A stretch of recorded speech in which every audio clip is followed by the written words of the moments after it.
Boa noite.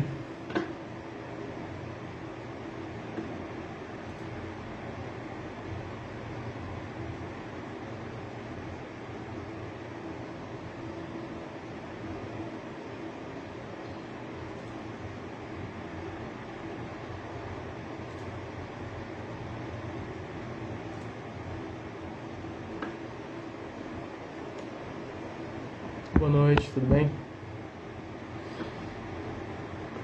Boa noite, Mariane.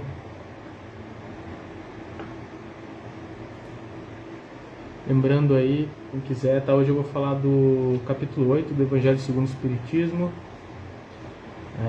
Copo d'água, sempre na mão. Quem quiser acompanhando, tá? A gente vai falar dos bem-aventurados, os puros de coração. Como Jesus disse, vem as minhas criancinhas, né? O que seriam essas criancinhas? Então ele passa por simplicidade e pureza de coração, pecado por pensamentos, adultério, verdadeira pureza, mãos não lavadas, escândalos. Se vossa mão é motivo de escândalo, cortai-a. Instruções dos Espíritos para finalizar, né? As instruções dos Espíritos, então a gente passa pelos temas e sempre os Espíritos vão dar alguma instrução, alguma manifestação que tenha relação com o assunto, como todos os capítulos do Evangelho. Além das explicações ao longo dos capítulos, né, Kardec já vai explicando, vamos dizer, numa linguagem mais clara, mais óbvia assim, né, a mensagem passada por Jesus, né, na forma de parábola e de exemplos. E além disso, os Espíritos fazem comentários sempre no final. Boa noite, Jura. Bom, pessoal, vou iniciando aqui já. E começando falando de como é que começa, né, esse capítulo. Ele começa a falar da pureza de coração, que ela é inseparável da simplicidade e da humildade, né? E daí que vem as minhas criancinhas. A gente vai começar a entender o que são essas criancinhas e por que ele usa esse exemplo. E se a gente for ver até hoje, né, esse tipo de referência existe na própria psicologia, né? Para você buscar a sua criança interior, tem até um exercício aqui, eu vou comentar rapidamente com vocês, nesse livro Cordatos da Margaret Atwood. Tem um exercício para resgatar essa criança interior, né? Deixa eu dar uma boa noite também para Bia. Boa noite, Bia. Nunca esquecendo, né? Não esquece de pegar água. Boa noite, Dinorá. Certinho. Então, apesar do homem velho, né, a criancinha não havendo podido ainda manifestar nenhuma tendência perversa, nos apresenta a imagem da inocência e da candura. E por que isso acontece, né? Você vê como é tudo muito bem pensado. A reencarnação e essas relações de pais e filhos, além de ter às vezes já espíritos que se gostam muito, né, como a gente vê em várias literaturas, são muito utilizadas para se recuperar algum amor, às vezes alguma decepção muito grande que tenha havido em alguma encarnação entre dois espíritos afins, né, que estão no mesmo grupo karma, não que um tenha dívida com o outro, mas é o grupo karma, né, aquele conjunto de espíritos mais ou menos na mesma frequência, com pensamentos parecidos, que nascem em família e tem conflitos e tem acertos e assim por diante. Então, às vezes, muita decepção que acontece às vezes em um casal é recuperada através de uma encarnação como filho e assim por diante. Então ele explica, né, que até aí, nesse princípio, existe a inteligência da criança vir naquela forma frágil, inocente, precisando de auxílio. E como a gente, no nosso princípio, né, como fala assim, a caridade vai nos fazer felizes. Então a gente vê que no fundo existem até algumas formas, falam assim, como você conseguir, por exemplo, a amizade de alguém, né, existem algumas estratégias para isso, e uma dessas seria algum dia você pedir ajuda para a pessoa. Olha que engraçado. Então você ser ajudado pela pessoa faz com que ela crie uma conexão com você e ela se preocupe com você mais vezes. Então a gente vê que a gente tem essa caridade, né, dentro da gente. Então uma criança frágil, ela já vai despertar na mãe essa necessidade, né, de ajuda. Então isso já é um mecanismo. E aí até ele comenta, né, nesse capítulo, imagina se nasce, né, o espírito com aqueles velhos aspectos, né, antigos, cheio de mania e etc. Será que a mãe ia ter esse mesmo zelo e conseguir ter essa mesma conexão ia dificultar um pouco esse processo, né? Esse processo de criar esse amor que é meio natural entre filho e mãe. Por quê? Porque eles passam, por mais que o espírito seja muito complicado, ele passa ali, como fala André Luiz, um bom período ainda sem expressar ali latente algumas características do homem velho, mas ainda não são expressas, né? Então ele ainda, nesse primeiro período, a criança é muito fácil de você colocar ideias na cabeça dela, conceitos, educar. Aí vem o papel dos pais nesse princípio, né? Trabalhar muito bem ali a educação. Ela vive meio num mundo de fantasia, né? E até tem estudos mesmo realmente sobre isso, sobre a frequência do cérebro da criança. Você vê que ela fica meio, que falam que é gama, né? Quando eu estou em beta, como a gente fala, a frequência beta é aquela frequência mais de resposta, né? De bateu, tomou, né? Assim, aquele argumentação. Quando você está em alfa, você já está começando a receber um pouco mais, está mais tranquilo, a pessoa fala, você recebe. Em gama, mais ainda. Então a criança, ela é como se fosse uma esponja, ela absorve tudo, até os seus 7 anos, pelo menos ali que ela está nesse mundo, ela absorve tudo. Aí depois a gente vê aquela fase que vai vindo o homem velho e a criança começa a enfrentar os pais, né? Aí começa aquele adolescente chato, impossível, cheio de opinião, tudo ele diz não, né? É esse conflito que se criou. Você disse um monte de coisa para ele, ele está trazendo aquilo que ele aprendeu e ele acredita que veio do passado, que estava ali latente, e aí cria um conflito. É uma fase e a gente tem que compreender, como espíritas, né? Como pessoas que estudam isso, a gente tem que compreender essa fase dos adolescentes. E aqui também fala da questão, a atividade do princípio inteligente seja proporcional à fraqueza do corpo, ou seja, o corpo ainda está muito frágil, né? E a gente vê em algumas crianças, e às vezes a questão sexual se desenvolve muito rápido, criança muito cedo, acaba virando perturbação, né? Então o corpo ainda é frágil, ele ainda precisa de um tempo de adaptação, né? E aí ele aproveita e faz um gancho, explica como é que é, né, esse processo de reencarnação, por que esquece, etc. Aí no Livro dos Espíritos tem uma parte interessante, tem as perguntas de 344 e 351 do Livro dos Espíritos. Allan Kardec faz algumas ressalvas aqui. Ó, a união, quando é que começa a união do espírito, né, com o corpo material? A união começa na concepção, mas só se completa no momento do nascimento.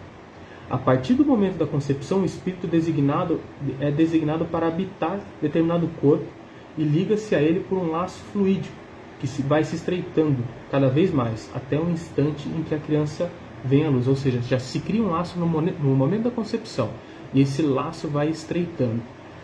No início da gestação, os laços que prendem o espírito ao corpo são muito frágeis e fáceis de se romper.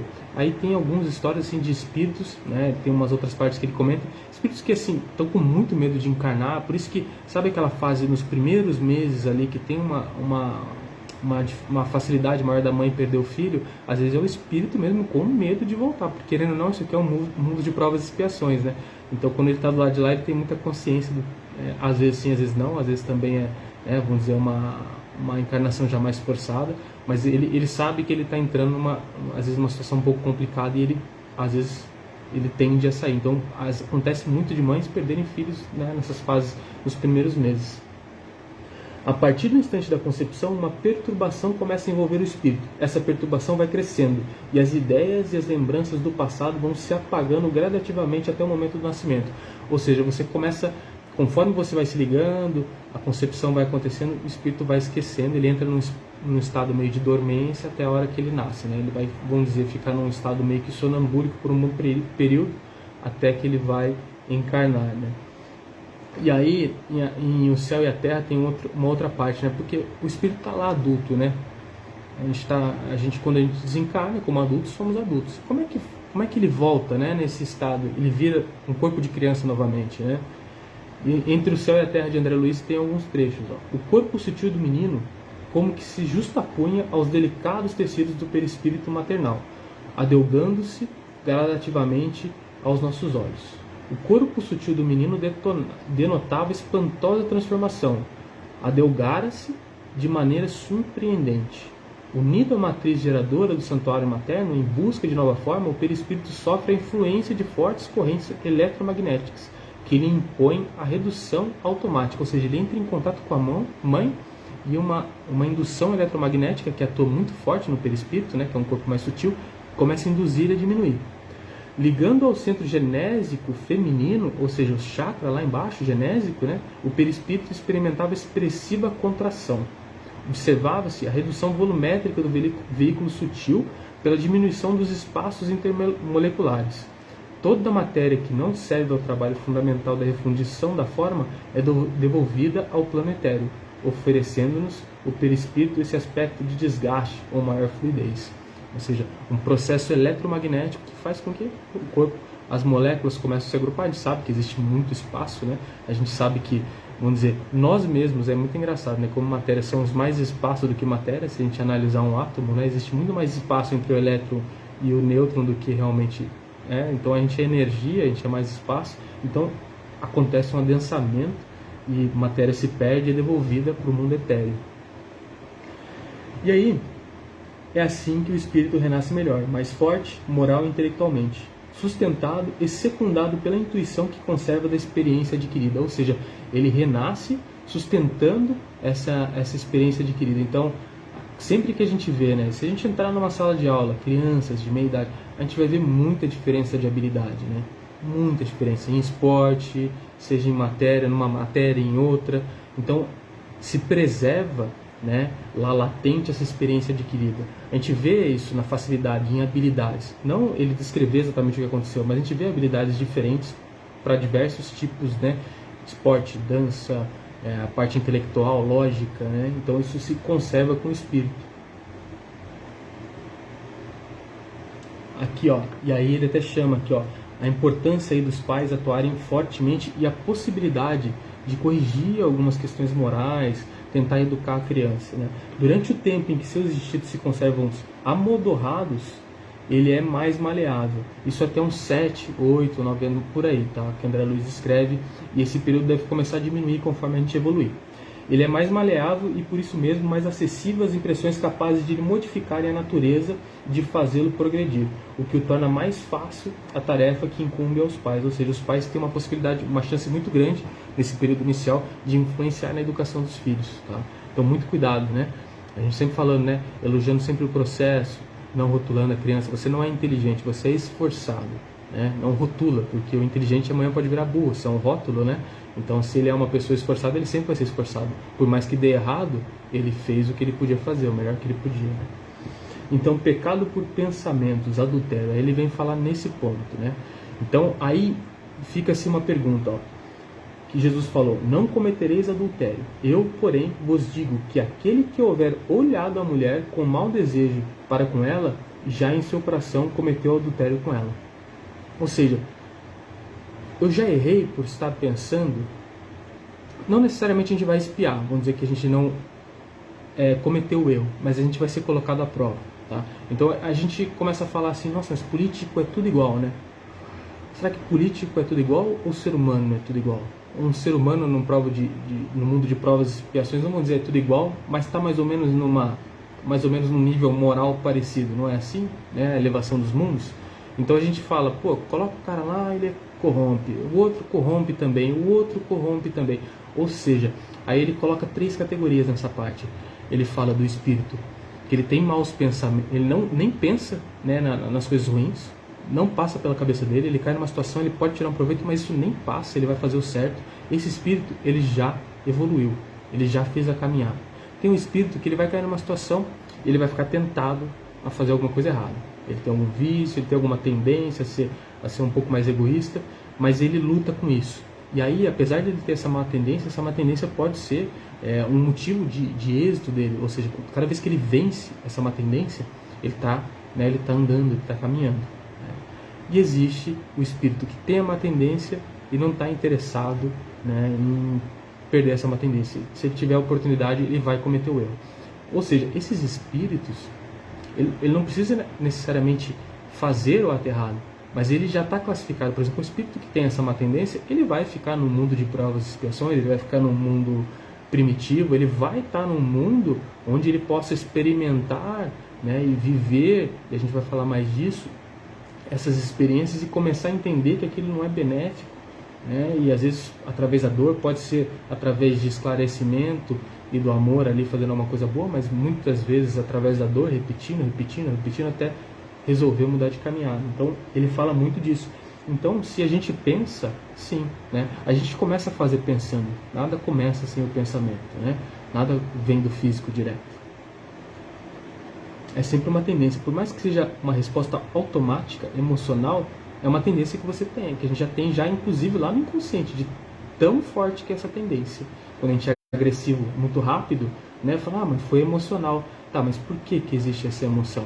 Existe alguma raiva muito lá no fundo contida, um orgulho, uma vaidade, que faz com que a gente seja agressivo quando alguém faz uma piada com a gente, por exemplo, né? A verdadeira pureza, mãos não lavadas. Aqui ele fala muito, né, um ponto que é muito comum com a gente hoje, né? A questão de que ele chega na casa do fariseu e ele senta para jantar e ele não lava as mãos, né? E aí ele, para eles era um costume, né? Era um costume religioso lavar as mãos antes da refeição, e ele é cobrado por isso, né? E aí ele confronta o fariseu e fala, mas e se você lava as mãos, faz todos os seus rituais, mas não honra o seu pai e a sua mãe, né? Por um exemplo, né? Então você cria um ritual, e o ritual, né, e o que Deus deixou, que meu pai deixou, né, como ele comenta, você não respeita, então isso não te adianta em nada. E aí fala muito aqui da questão disso, né? A religião virou muito isso por muitos anos, né? A gente vai lá, se confessa, né, e como se um ritual, né, antigamente sacrificava animais, né? Como a gente vê até no caso do que matou ele mesmo, esqueci o nome dele, o rei na época, eu não vou lembrar agora, mas ele comete, quando ele mata João, ele manda sacrificar animais para justificar aquilo, né, pelos deuses, mas se sacrificou animais e continua sendo, né, um mau exemplo como um rei, continua egoísta, continua não vivendo a caminhada espiritual como deveria ser. Não adianta sacrificar animais, não adianta se martirizar e não fazer nada pelo próximo, né? Então ele fala muito disso. E aí ele fala, isso é no próximo, no escândalos, né? Então aqui, sobre as religiões, né, resumindo, toda aquela que o homem julgue poder apoiar-se para fazer o mal, ou é falsa, ou está falseada em seu princípio. Ou seja, tudo que eu posso fazer um ritualzinho, por exemplo, para compensar uma maldade, eu posso me compensar, eu posso, por exemplo, me confessar ou rezar X vezes tal oração automática. Se eu não estou sentindo aquilo, né, é muito mais útil, por exemplo, se eu fui egoísta, eu vou lá e ajudo alguém, né, eu compenso na mesma moeda. Se eu fui egoísta, eu vou lá e vou ajudar, vou doar o meu tempo, que é muito mais do que dinheiro. Às vezes dinheiro, dependendo da situação, é muito fácil. Se for difícil também, né, aí vale mais, como Jesus falou. Mas aquela pobre que dá uma moeda, que tem aquela dificuldade, aquilo vai fazer falta para ela, aquilo tem muito mais valor. Então, se você tem muito dinheiro, doe seu tempo, que normalmente tem mais valor. Então, a gente tem que compensar com ação, não com rituais, não com qualquer outro tipo de coisa, né? Se martirizando, isso não adianta em nada. O Espiritismo é muito prático nesse ponto, né? Escândalos, se a vossa mão é motivo de escândalo, cortai-a, né? Então, não é exatamente o teor da questão da mutilação. Ele entra em vários pontos aqui, e ele fala aqui o seguinte, né? Jesus fala, se a vossa mão ou o vosso pé vos é objeto de escândalo, cortai-os e lançai-os longe de vós. Melhor será para vós que entreis na vida tendo um só pé ou uma só mão, do que ter de dois e seres lançados no fogo eterno. Se o vosso olho vos é objeto de escândalo, arrancai-o e lançai-o longe de vós. Melhor para vós será que entreis na vida tendo um só olho, do que ter de dois e seres precipitados no fogo do inferno.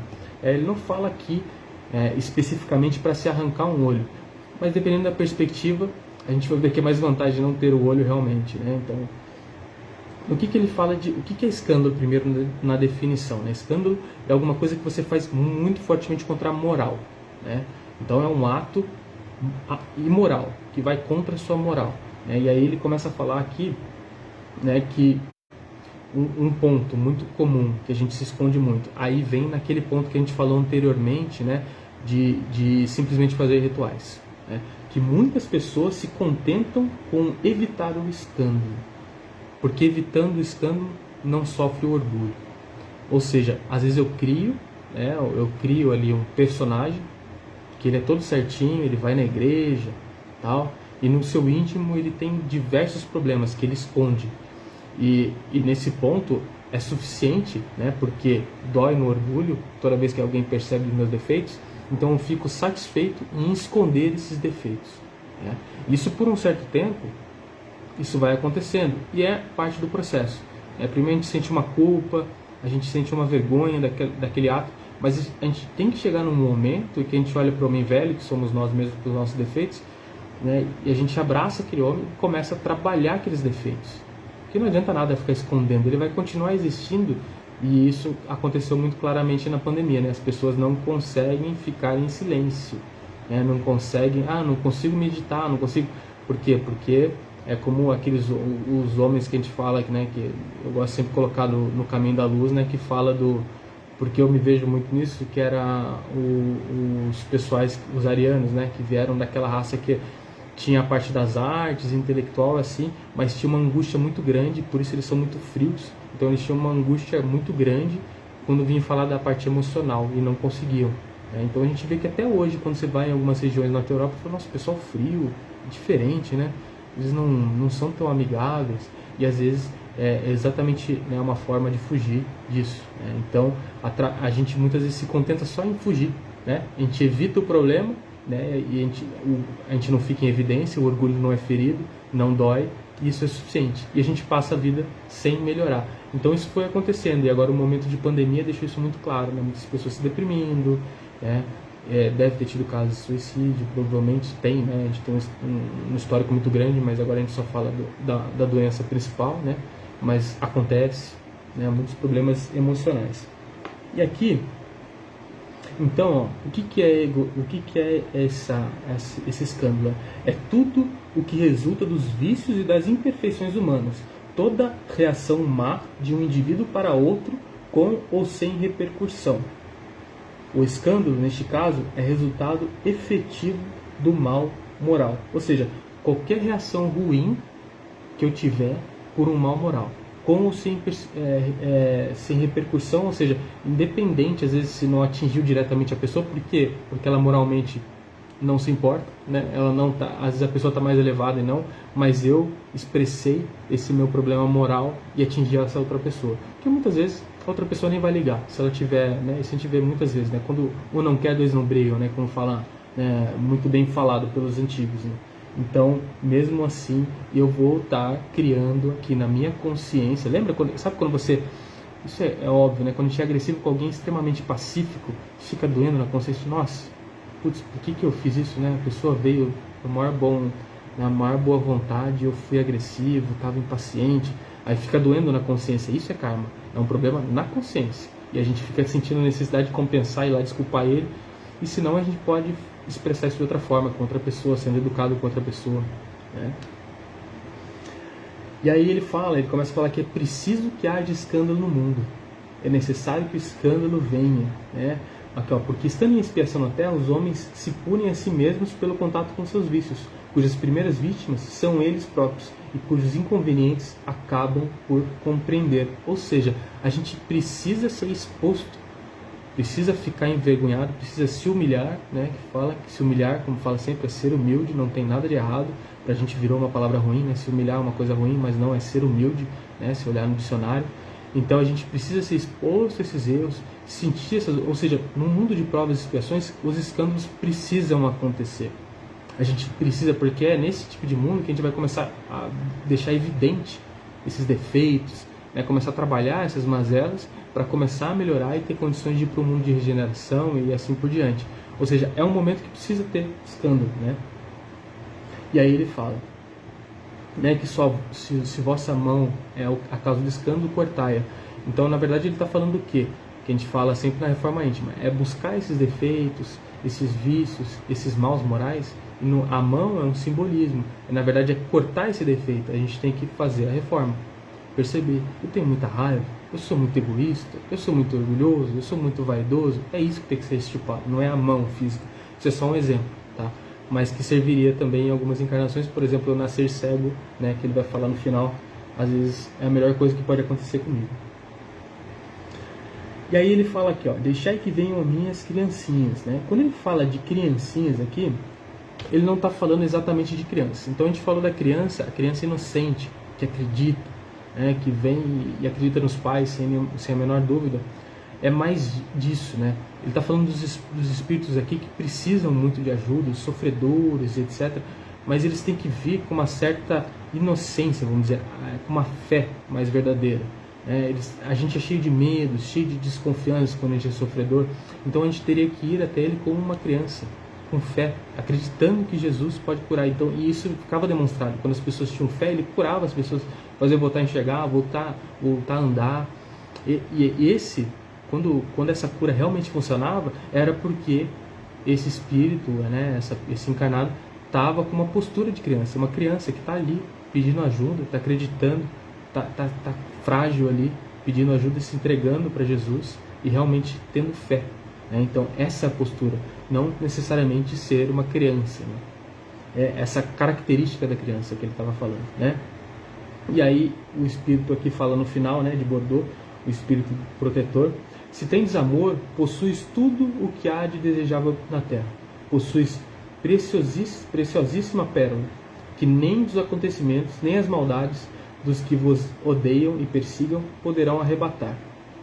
Se tendes amor, tereis colocado o vosso tesouro lá onde os vermes e a ferrugem não o podem atacar, e vereis apagar-se de vossa alma tudo que seja capaz de lhe conspurcar a pureza.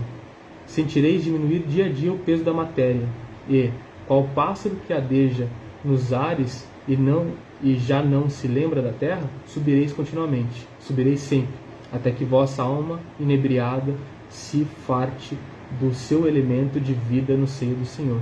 O espírito protetor de Bordeaux, em 1861. Ou seja, você coloca o seu tesouro em lugar em que ele nunca se desfaz. O que a gente fala, como o Jesus falava, onde estão os seus tesouros, no que a gente pensa, o que realmente é importante para a gente. São as coisas materiais? Se são, a gente vai perder esse tesouro inevitavelmente, quando a gente desencarnar, seja o corpo material, seja ouro, seja a casa, a gente vai perder esse tesouro. Agora, se a gente fala de amor, a gente fala de caridade, isso é um sentimento, o seu tesouro está aí, isso não vai embora quando a gente desencarnar, e ninguém pode tirar isso da gente. E ele termina aqui: bem-aventurados os que têm fechados os olhos. Meu Pai, cura-me. Olha, frase interessante. Ele está falando de uma moça que perdeu a vista, e era um espírito cego se manifestando. E ele falou, como é que a gente deveria pedir e orar para que uma dor acabasse para a gente, uma cegueira, por exemplo, ou dor, qualquer coisa, tá? Meu Pai, cura-me, mas faze que minha alma enferma se cure antes do que o meu corpo, que a minha carne seja castigada, se necessário, para que minha alma se eleve ao teu seio, com a brancura que possuía quando a criaste. Ou seja, ele sabe que aquelas dores, daí ele fala nesse capítulo, que são reflexos de coisas que vieram no passado. Então, às vezes ele nasce cego, não necessariamente ele cegou alguém, mas às vezes, por exemplo, impôs tanto trabalho a uma pessoa que ela ficou cega, por exemplo, teve alguma deficiência, então ele nasce com isso. E às vezes, muitas vezes a gente escolhe isso, ou então, por exemplo, a nossa visão, por a gente ter uma tendência sexual muito forte, exacerbada, a visão acaba virando uma tentação e a gente comete algum tipo de adultério ou até algum outro tipo de crime, uma violência contra uma mulher. Então, a cegueira aqui, então, primeiro curar a alma. Às vezes é melhor estar cego, sem fazer um monte de coisa absurda e começar a olhar um pouco mais o aspecto espiritual, mesmo estando encarnado, porque a cegueira te permite isso. Você não está... Quanto mais sensação a gente tem aqui no mundo material, mais difícil fica de se conectar com o mundo espiritual. Então, quanto mais agitado, mais coisa a gente está olhando, você vê que a gente fica completamente desconectado. Quando a gente fica em silêncio, fecha os olhos e faz uma oração, então uma pessoa que está assim o tempo todo, não é fácil, não é, mas é muito mais fácil se conectar e passar pela experiência carnal e entender o que realmente é importante. Às vezes se apaixonar por uma pessoa de verdade, mais pela conversa, pelos sentimentos, do que realmente pelo que o seu olho te mostra. Você se dá a oportunidade às vezes disso. E aqui nota: quando a aflição não é consequência dos atos da vida presente, deve-se buscar a causa na vida anterior. Então sempre tem alguma causa, tá? E às vezes tem um ou outro espírito missionário que vem aqui, encarna com uma deficiência, são muito poucos, tá? Então vem aqui para dar o exemplo, Talvez o Betinho, que tinha AIDS, não sei. ao certo, mas às vezes, né, ele fala, caramba, ele tem tantos problemas, olha o jeito que ele encara isso, né? E aí é uma perspectiva mais espiritual, porque aquilo lá é simplesmente uma prova, uma expiação, uma prova que se ele vencer, ele vai sair daqui melhor. Então, se você olha por essa perspectiva, uma vida cega, em que você é cego, em que você tem algum tipo, não tem um membro, etc., é a mesma coisa que um treino mais pesado, é a mesma coisa que uma aula com exercícios extremamente difíceis, né? Que vai ser uma aula difícil, mas você vai sair melhor de lá, né? Então, eu vou pedir para vocês agora. Esse foi o oitavo capítulo do Livro dos Espíritos. Bem-aventurados os que têm puro o coração, né? Eu vou pedir para vocês pegarem, quem não tiver, copinho d'água, tá, gente? O plano espiritual, né? A gente tem alguns trabalhos que a gente faz à distância, eles nos orientaram, eles estão auxiliando, eles estão aí na casa de vocês, na nossa, tá? Tentando auxiliar ao máximo. Eu vou pedir para vocês se acalmarem, enquanto alguns aí, se quiserem, vão pegando um copo d'água, sentar numa posição confortável, fazer algumas respirações e fechem os olhos, como foi indicado nesse capítulo. Com os olhos fechados, a gente vai conseguir perceber mais coisas, se conectar um pouco mais com o mundo espiritual. E para isso a gente vai trazendo primeiro atenção para alguns sentidos do nosso corpo, e depois a gente vai se desligando e se conectando com alguma coisa mais etérea. Então eu vou pedir para vocês respirarem fundo, lá pelo diafragma, sabe? Quando você enche a barriga e solta. Você pode puxar esse ar em 2 segundos e soltar em 4. Quando você puxa o ar mais rápido do que você solta, você, se prestar atenção, vai sentir o seu batimento cardíaco baixando.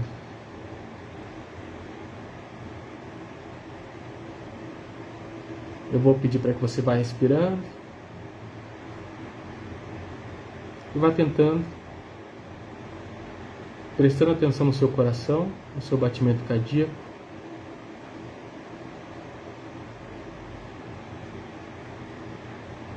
Enquanto você vai prestando atenção no seu batimento cardíaco, você vai percebendo que a cada respiração, conforme você solta o ar, o seu corpo relaxa mais e mais.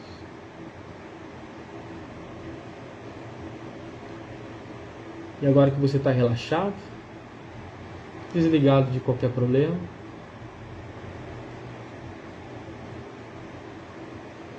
você vai trazer um sentimento aí de gratidão por esse momento, de uma gratidão especial pelo seu mentor espiritual, pelo seu guia, que você vai chamar agora para estar do seu lado. Ele que sempre te acompanha, te intui. Vamos dando uma boa noite para ele.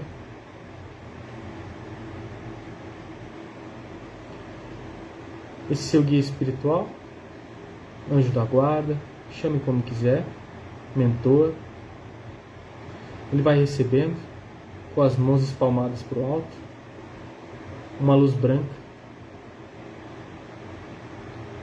Essa luz vem do nosso Sol, do Sol central.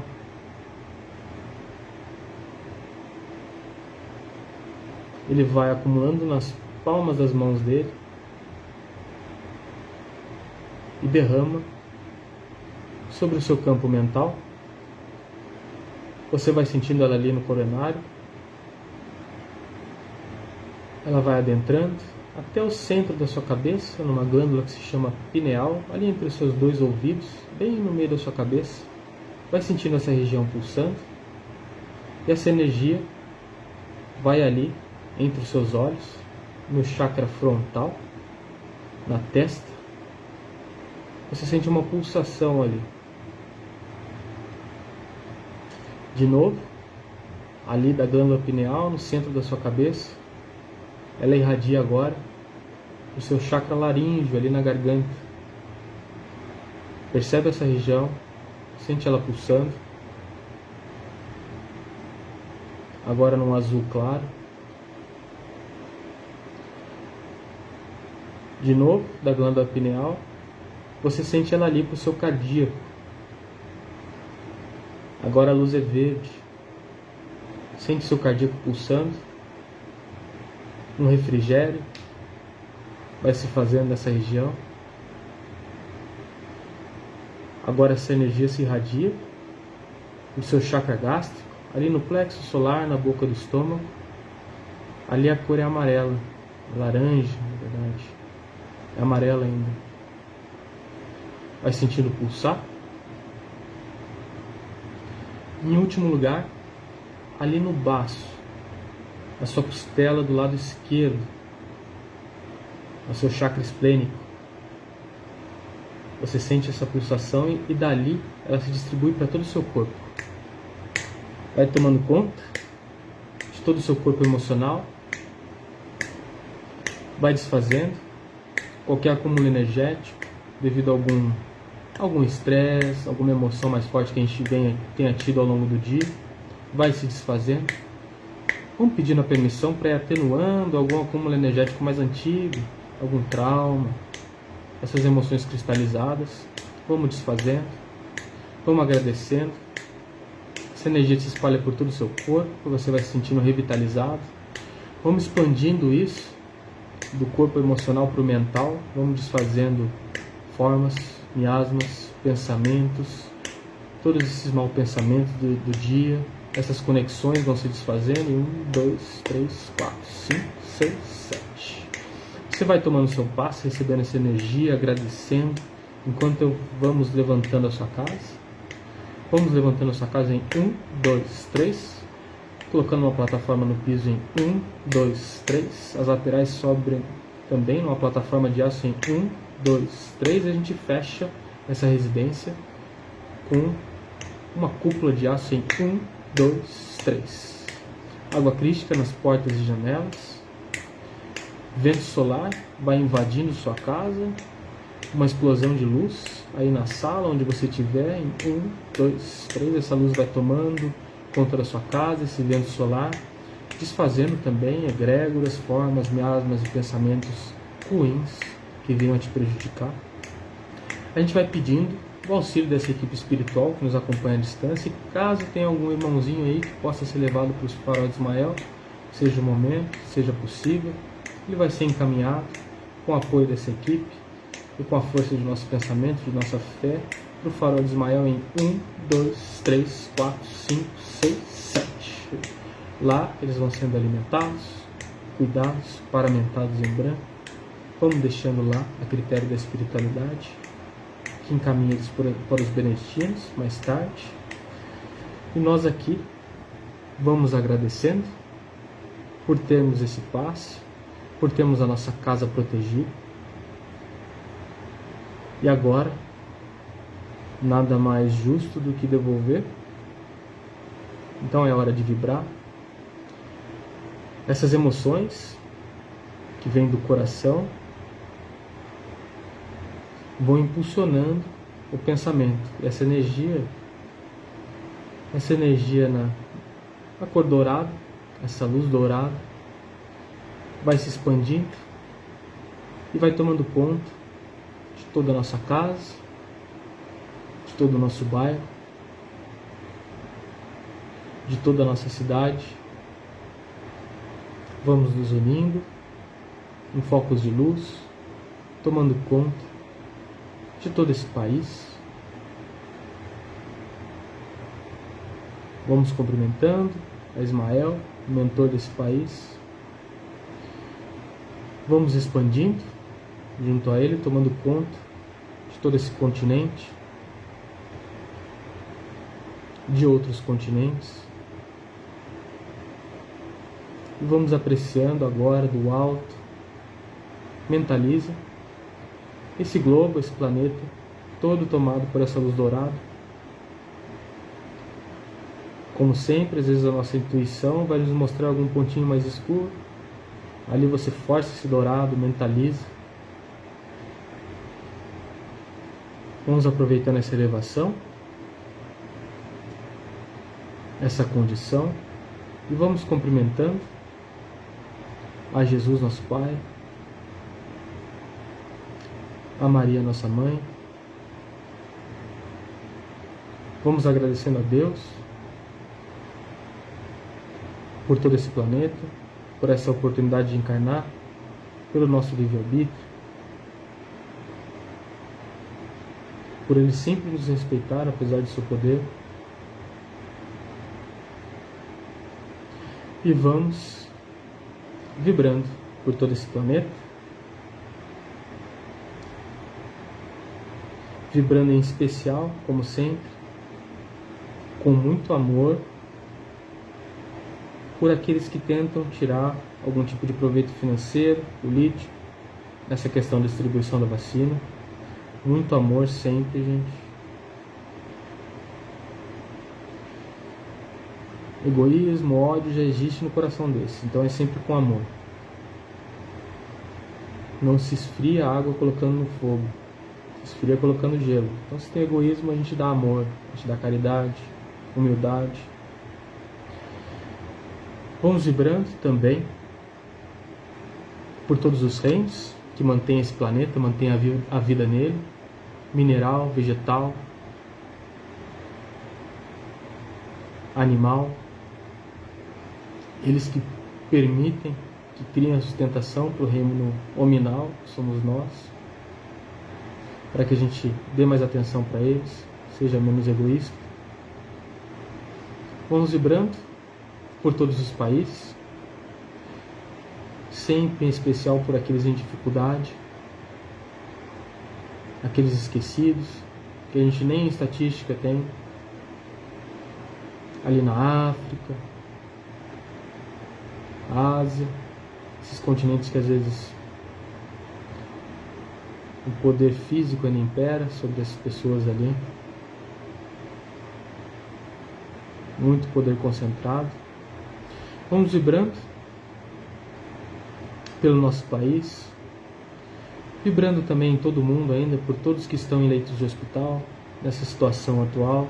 Vamos vibrando por todas as equipes médicas, por todos os prestadores de serviços, sejam na limpeza, na segurança, todos esses que não pararam, que se expõem, que ficam na linha de frente.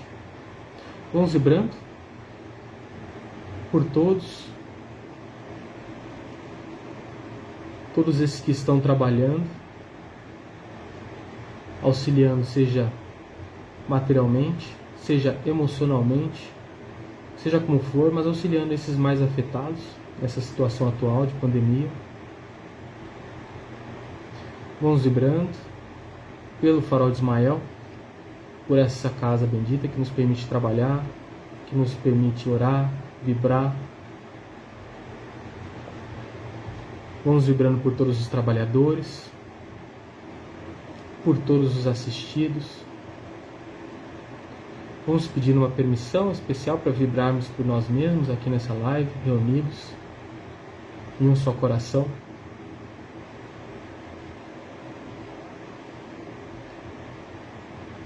Peço para que vocês sintam essa conexão de chakra cardíaco com cardíaco que a gente faz nesse momento, que amplia essa força, essa vibração. E a gente vai vibrando por algumas pessoas em especial. Pelo Marciron da Silveira Pires, Hospital Vivale, UTI 243. Vamos vibrando pela Cláudia Soares Barbieri da Cunha, pela Carolina Barbieri da Cunha, pelo Guilherme Barbieri da Cunha, pelo Celso Tise da Cunha. Vamos vibrando pela Maria do Carmo Siqueira, Hospital São Luís Anália Franco, quarto 1516. Vamos vibrando pelo Vicente de Paula Maciel, lá na Rua José Cobra, 302, apartamento 44, São José dos Campos.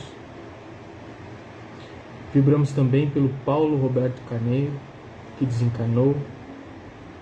Seja muito bem recebido, seja amparado. Vamos vibrando pela Tereza Gilvanete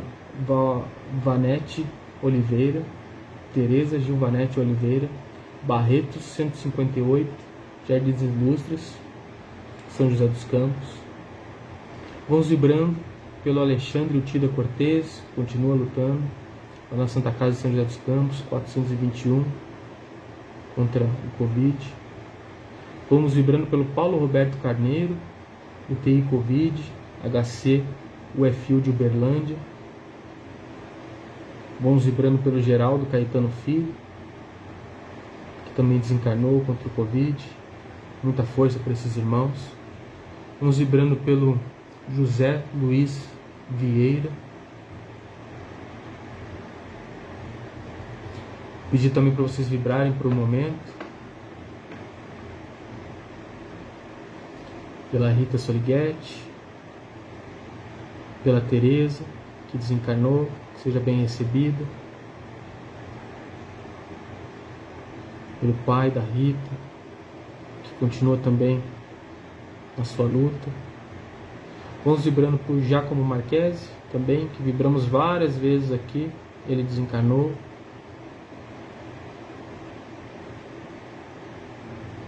Seja bem recebido. Que se encontre logo, volte a trabalhar, se recupere, que a família tenha força para continuar sua caminhada. E agradecemos. Pai nosso que estás nos céus, santificado seja o vosso santo nome. Venha a nós o vosso reino e seja feita a vossa vontade, assim na terra como nos céus. O pão nosso de cada dia dai-nos hoje, pão esse do corpo e do Espírito. Perdoa, Pai, as nossas dívidas à medida em que nós perdoamos aqueles que nos têm ofendido. E não nos deixe, ó Pai, cairmos em tentação, mas livra-nos de todo mal. Porque vosso é o reino, o poder e a glória para tudo sempre. Está com você o nosso tesouro. Graças a Deus. Obrigado, gente. Obrigado aí pela companhia. Obrigado pelo auxílio nas vibrações. Juntos somos sempre mais fortes, né? A gente ressoa mais. Obrigado, gente. Durmam bem. Mantenham-se com os pensamentos elevados até a hora de ir para a cama, porque isso ajuda demais, tá? Fique com Deus. Tchau.